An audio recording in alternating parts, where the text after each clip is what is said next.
Gerakan 30 September, pimpinan Komandan Batalion 1, Kawal Kehormatan Resimen Cakrabirawa, Letnan Kolonel Untung, hanya bertahan 24 jam. Mereka berhasil menghabisi para jenderal di Lubang Buaya pada tanggal 1 Oktober 1965.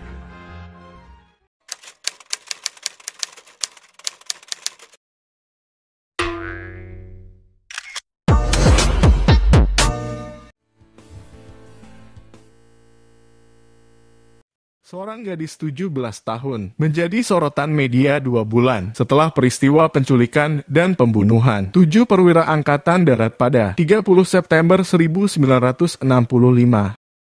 Sainah disebut-sebut sebagai anggota Gerakan Wanita Indonesia Gerwani yang melakukan tarian Harum Bunga di Lubang Buaya, Jakarta Timur.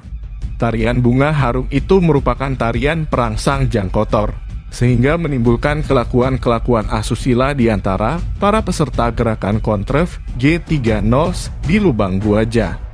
Bunyi petikan berita harian Kompas, Senin 13 Desember 1965.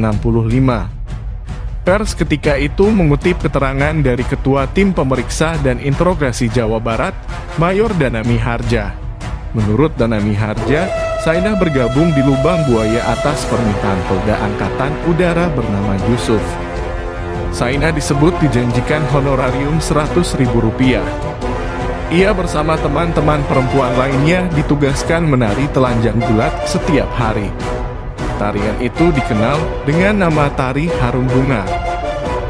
Kalau tarian serupa ini diadakan, maka berbondong-bondonglah 400 orang laki-laki sebagai penonton.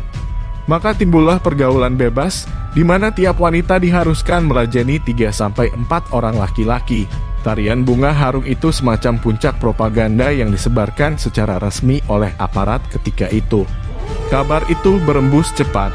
Setelah sebelumnya Gerwani juga disebut menyiksa 7 perwira AD menusuk mereka dengan pisau dan menyeleti alat vital para korban.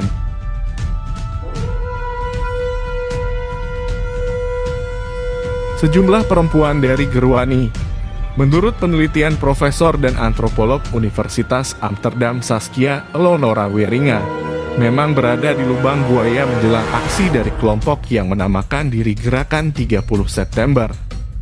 Namun, Gerwani sebagai organisasi tak pernah terbukti terlibat dalam aksi penyiksaan dan pembunuhan para perwira AD. Latihan Ganyang Malaysia, tanggal 30 September 1965. Suharti Suwarto, seorang anggota Gerwani berpaham komunis garis keras, datang ke kantor pusat Gerwani. Dia mengatakan perlu sejumlah perempuan untuk latihan Dwi Komando Rakyat Dwi Kora di Lubang Buaya. Dwi Kora ialah bagian dari kebijakan konfrontasi Malaysia oleh pemerintah Soekarno.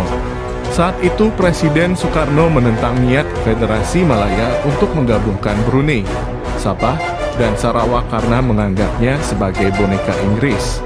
Sejak Juli 1965, Lubang Buaya menjadi lokasi latihan Ganyang Malaysia bagi sukarelawan Dwi Kora. Mulai anggota PKI, Pemuda Rakyat, Sentral Organisasi Buruh Seluruh Indonesia, SOBSI, Buruh Tani Indonesia, sampai Gerwani. Namun pada 30 September itu, para pengurus Gerwani di kantor pusat heran dengan permintaan Suharti untuk menyediakan tenaga untuk latihan Dwi Kora. Menurut mereka, hal itu belum pernah dibahas dalam rapat. Meski demikian, Sekretaris Dewan Pimpinan Pusat Gerwani, Sulami, menyanggupi permintaan Suharti.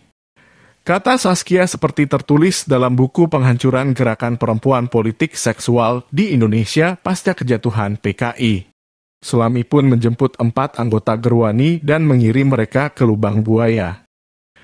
Namun sehari sesudah mengirim sukarelawan ke Lubang Buaya, 1 Oktober 1965, Sulami kaget mendengar kabar tentang upaya kudeta yang dilakukan G30.